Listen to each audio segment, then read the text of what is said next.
These days, I don't really know what to call myself. I feel like I do so many jobs that are all over the place. I do some jobs that are like content creation, freelance, and things like that. And so today, I just kind of wanted to share with you all of my different income streams and just talk about them.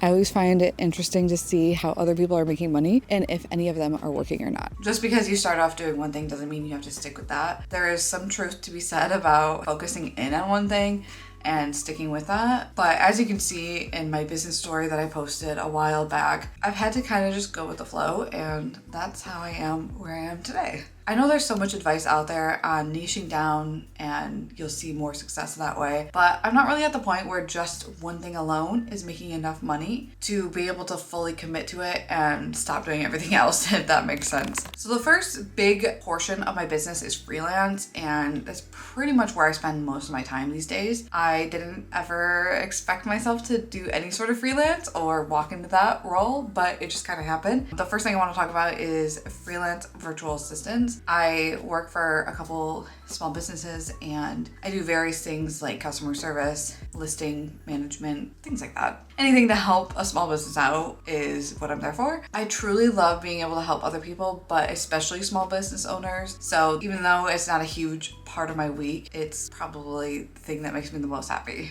Another portion of my freelance work is being a dedicated video editor for someone's YouTube channel. This is new within the last month or so, and it's very fun for me. I love being able to take something off someone's plate that they hate doing that I am good at and like doing. This has been really rewarding to me. It takes a big chunk of my time just because video editing takes so much time, but that's why I think there's so much value in outsourcing that, because you as the content creator get so much more time back. I've also been learning a lot because I have to watch these videos with fine detail. So I've been learning a lot that I probably wouldn't have learned about Etsy, Canva, stuff in the digital world like that I don't really pay attention to all that much. So that's kind of been a little nice bonus, is that I'm learning things that are relevant to me. I'm really excited to see where this kind of takes me. If in a year or two I am editing primarily as my job and doing that for more than one client, or if this just remains my normal and just having the one client. If you are someone who needs a video editor, reach out to me and we can talk and see if it's something you want to work with me on.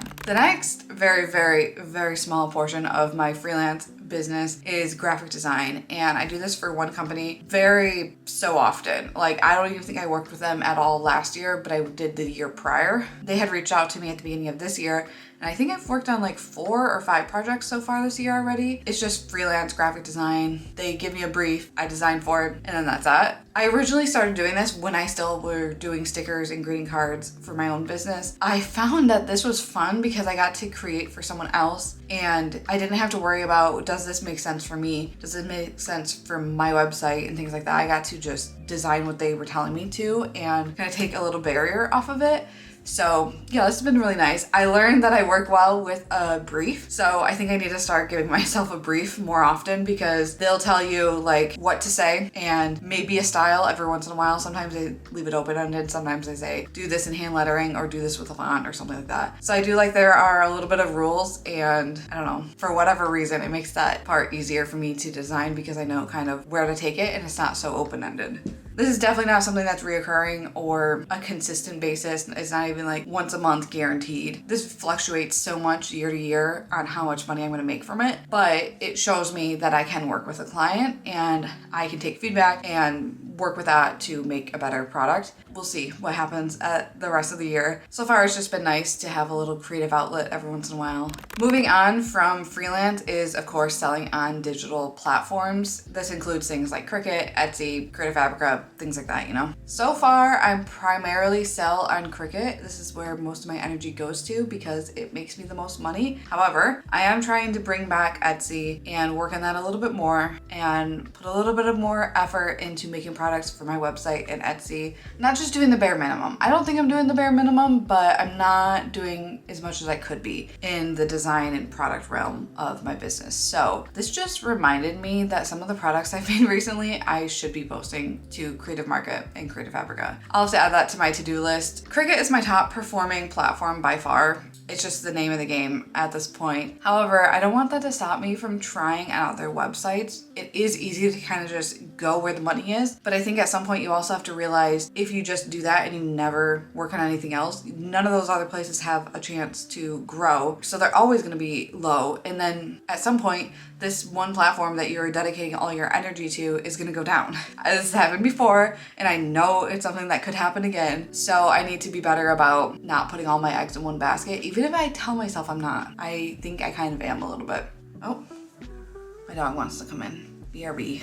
Okay, I'm back. The next kind of portion of my business is affiliate sales, and this was something that I just kind of stumbled into last year. I had no intentions of going out there and doing this, but I started making TikTok shop videos and I saw the money coming in and I was like, okay, we'll try this. We'll see what happens. I will say last year, it was a little bit easier to not be so salesy and pushy. This year, it seems like that's what's making the money is the people who are like super obnoxious and pushy about things. I don't like that as a viewer, as a consumer. None of that is enjoyable for me. I also struggle to be that person. I know my affiliate sales are definitely not as good as they could be. Yeah, I'll just put this out there. One thing I'm working on is doing TikTok lives a little bit more. We'll see what happens with that, if it increases my affiliate sales or anything like that. I have small hope for it. I still just want to try it and see what happens. I also started using my Amazon storefront and doing ads for that more last year, and I am continuing to do that this year. I made a video all about on-site ads with Amazon, and though I don't make a ton of money with it, it's super easy to do. So I do that every once in a while. But the storefront part of things, I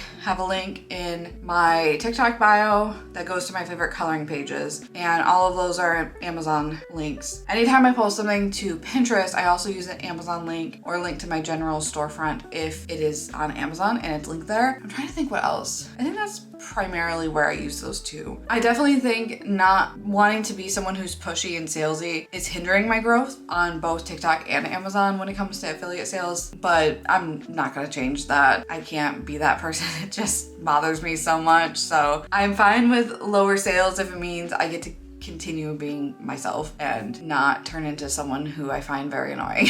Something totally new to me this year though is Amazon KDP. So if you haven't been around for a while, you may not have seen that I released a coloring book, and I released it through Amazon KDP. I also have some physical copies actually sitting right here of my coloring book that you can buy from my website, TikTok. Yeah, my website or TikTok if you don't want to buy it on Amazon. What was I gonna say with that? Oh my God, pregnancy brain. Oh yeah, so this is a new avenue for me. So far, all of my sales have been organic, I believe, from Amazon. I haven't really posted my link to my coloring book anywhere except for initially, I think my dad posted it on Facebook.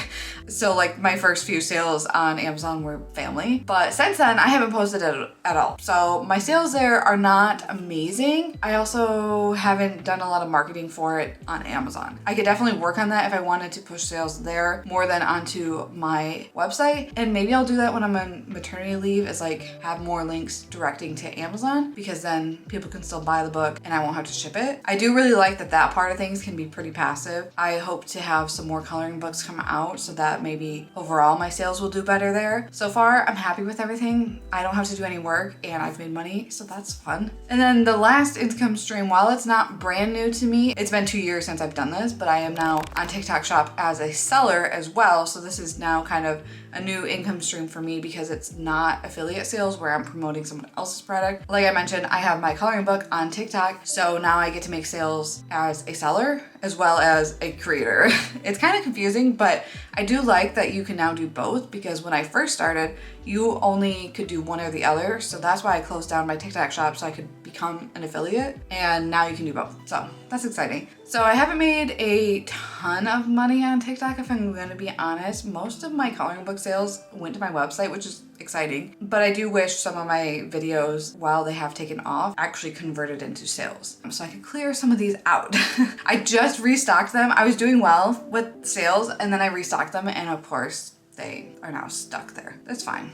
It's fine. They make good gifts. So if you want one, you can get it on my website, TikTok, Amazon, wherever. But if you got it from TikTok or Amazon, it would ship from me. No, if you got it from TikTok or my website, it would ship directly from me.